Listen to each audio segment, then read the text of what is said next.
Just can't stop writing, can you? Probably not. Adora has written almost 300 short stories. Just pour my ideas out on paper. This girl from Redmond has been an author half her life. For her, writing is like breathing. How do you know what you're going to type next and write about next? Well, a lot of times I just get an idea and then I know what to type next because it's in my head. In her head are ideas. You have a lot of ideas. Thanks. In her head, grown-up words, wincing. Some words her mother doesn't even understand. Just for us, live, and this is not, you know, see Dick run here or watch Jane and Spot. Diana, I peeked over her shoulder. The subtext is unbelievable, and the dialogue is really quite good. Good morning, everyone. One of the most prolific writers we've ever met. She's been writing for half of your life, is that right? Yeah. So 3.5 years, and you're writing a story for us this morning? Over 300 stories. You can't interrupt the creative process. No, so I'm going to read a little bit of it. Can't wait. Look at her. Go. She types 60 words a minute. Oh, no kidding. Wow. Writer in residence, Adora Svitak. She's been a writer for half her life, about 3.5 years. She's just 7 years old. She's been writing here on our program for. This is brilliant. I had to stop reading because I don't know some of these words that she, the little 7-year-old, wrote, so I had to cut it short. But I know on the bottom she has "to be continued." She's an artiste and she did not want to interrupt. But Adora, thank you so much. We appreciate it. Mo, will you tell us about our next hero, Adora Svitak? Adora is an extremely self-motivated person. She is an internationally published writer. She is a spokesman for the literacy campaign. She spends most of her free time traveling from school to school, lecturing underprivileged students on the importance of reading and writing. Her goal is to inspire people through literacy and challenge them to get out and change the world. Please welcome to the stage Adora.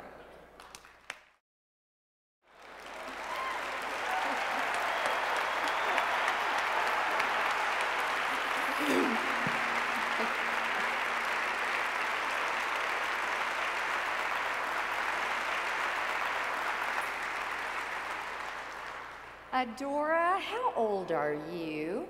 I turned 9 just last October. You turned 9 last October. I'm telling you, you're amazing. Why did you decide to lecture all these students on the importance of reading and writing?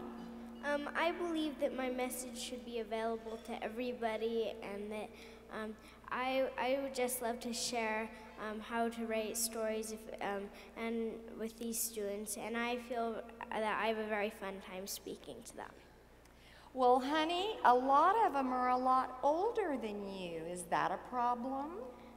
I believe that my message applies to everybody and that age is not an obstacle, and I feel very comfortable speaking to them.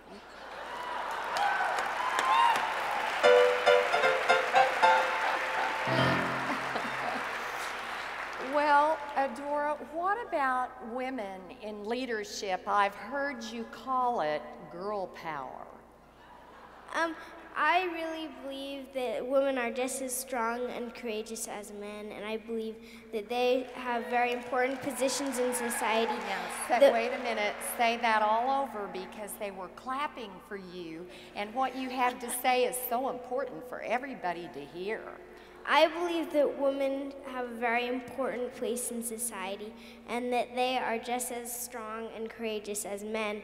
And look in the audience right here. More than half of them are probably women, and these are strong women. Oh,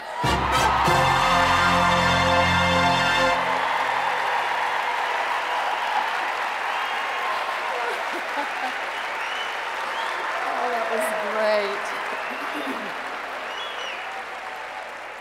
Well, what do you want to be when you grow up? I'd love to become a journalist and also a teacher, and I'd like to continue writing. What's your favorite subject to write about? I really love to write about historical fiction and fantasy, but sometimes I also dabble in some other subjects. You dabble in other subjects like what? Sometimes I might put a bit of action, adventure, mystery, or some sort of subject like that. Wow. Where in the world do you get your inspiration? I get my inspiration from everything around me, paintings on the wall, pencil shavings, just everything. Also from books I read, if I like a certain idea, I might sort of make it my own, mix it up in my mind. And also I look at other people and I observe, and I use characteristics from them in my stories. I am just amazed. Let me ask you a question. What is the most favorite story that you've ever read? I don't have one particular favorite, but I do have lots of favorites, among them popular series like Harry Potter, the Chronicles of Narnia, the series of Unfortunate Events. I also like Common Nonsense by Andy Rooney. I like a book called Caddy Woodlawn. So those are my favorites. And what's the favorite story you've ever written? The favorite story I've ever written would probably be, well, some of my favorites include probably The Spoiled Prince or Uncontrollable Magic. Both these are in my book. Do you have any brothers or sisters? Yes, I have one sister. Her name's Adrienne, and she's 11 years old. She loves to play music. She loves to play music. Well, do you all ever fight? Sometimes we do fight, but we've never been severely injured or anything like that.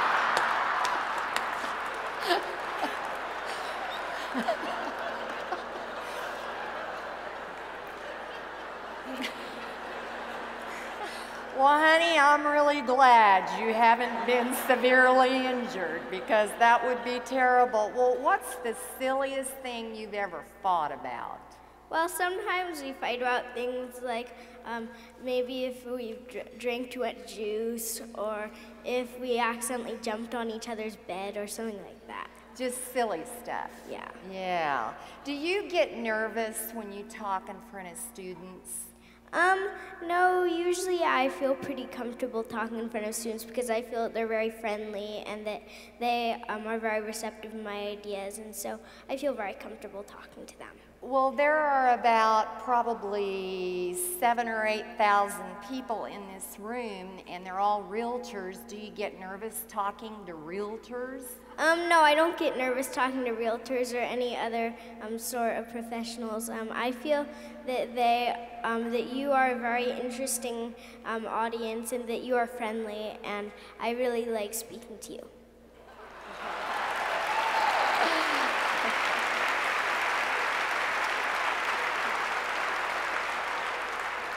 Well, you're a published author, so you've written a book. What's the name of it? Yes, I've written a book. It's called Flying Fingers, Master Tools of Learning Through the Joy of Writing.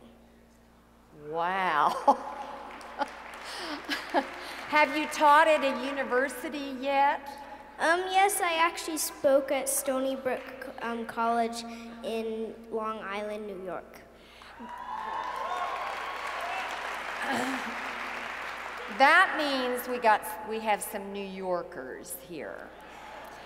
Isn't that wonderful? Now let me ask you a question. Did you bring any of those books today so that these people might buy one? Yes, I have some copies of Flying Fingers outside of the hall. Outside the door, and I understand something special happens if people buy a book. Is that right? If all the copies are sold, $2 for each book will go to KW Cares.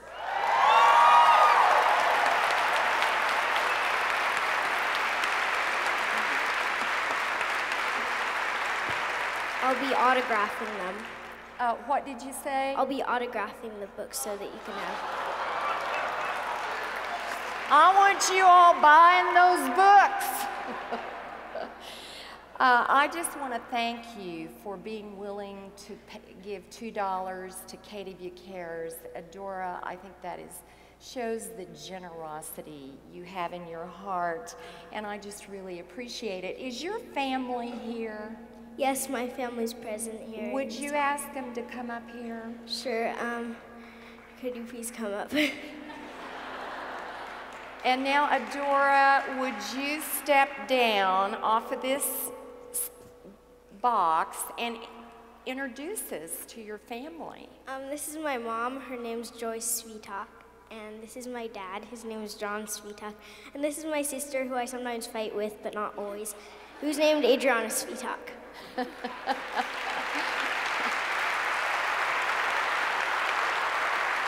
Adora, here you are looking at all of these people. And if you had one piece of advice to give all these good folks, what would it be? Never be afraid of stepping out there and doing what you know is right and making a positive difference in the world. And remember, always let your creativity flow.